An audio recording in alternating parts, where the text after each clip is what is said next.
Hi there! In this video, I will give you a quick guide on how you can add a payment method in Jotform. So the first thing that you have to do is go to the form list and choose your form. And then what you will do is click edit form and just wait for it to load. And now you will click this plus button right here, which is add element, and go ahead and click this payments tab right here.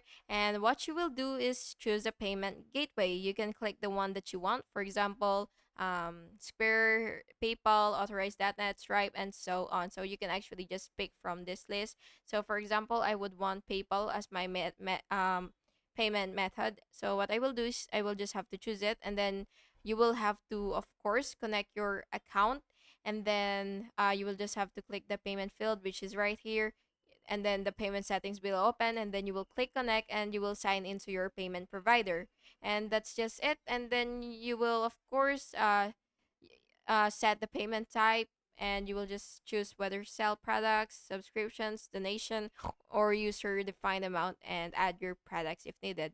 And that's just it. You can just save and publish once you're done, and that's it. Thank you so much for watching this video, and I really hope it was helpful for you. And if it was, please make sure to like and subscribe for more videos like this. Thank you, and have a good day.